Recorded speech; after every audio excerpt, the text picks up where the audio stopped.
Bismillahirrahmanirrahim. Assalamualaikum warahmatullahi wabarakatuh. Teman-teman yang dirahmati Allah Subhanahu wa taala. Bali lagi-lagi ada berita viral. Ya.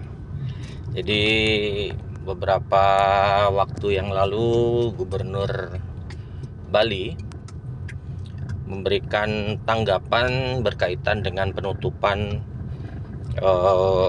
TPA Suwung, ya.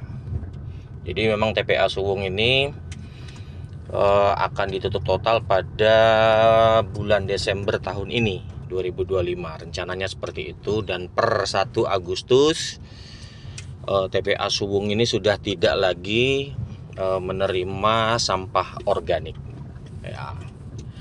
Kemudian ya seperti biasa reaksi bermunculan dari masyarakat tentunya sebagai pelanggan setia TPA Suwung, ya. Pertanyaannya simpel sebenarnya, sederhana. Kalau ini ditutup terus kemana kami membuang sampah? Atau selanjutnya langkah pemerintah itu seperti apa gitu ya. Ya, pertanyaan ini sebenarnya wajar dilihat dari sisi bahwa semua orang, khususnya yang ada di daerah Denpasar, Badung, ya,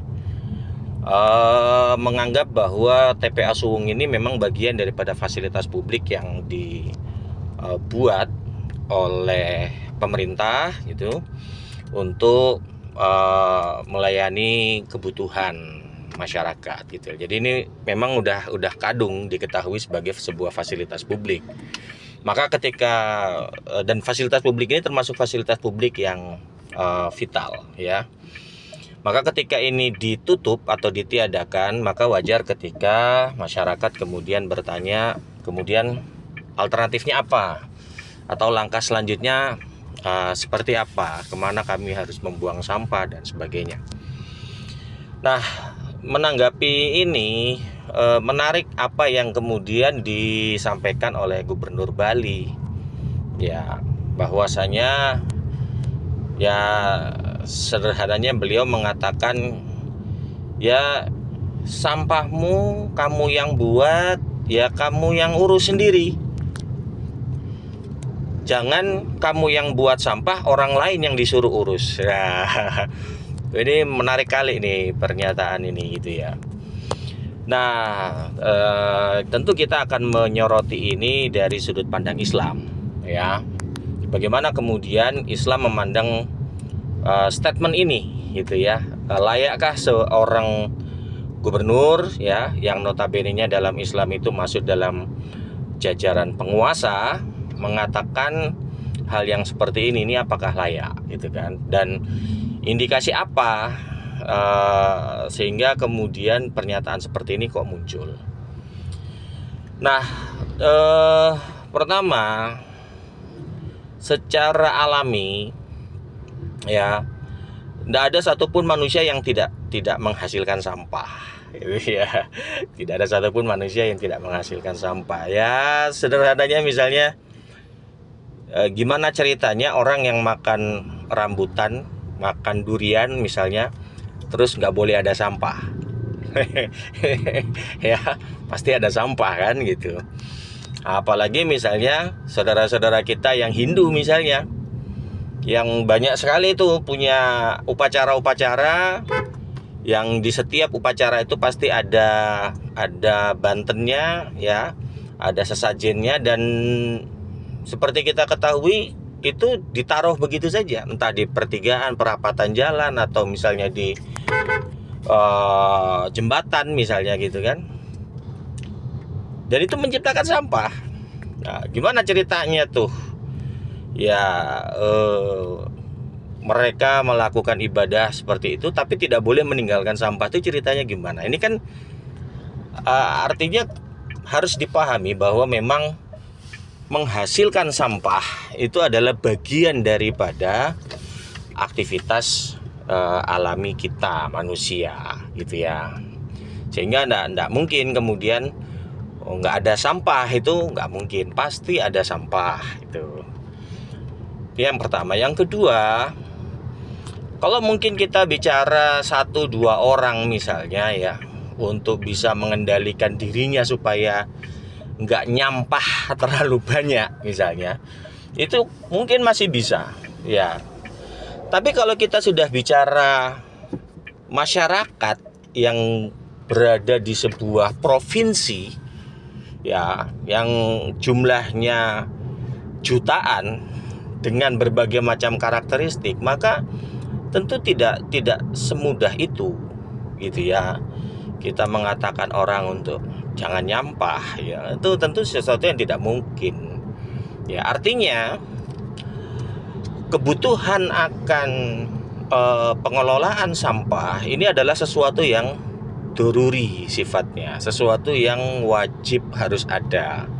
Ya, harus ada, dan siapa yang berkewajiban untuk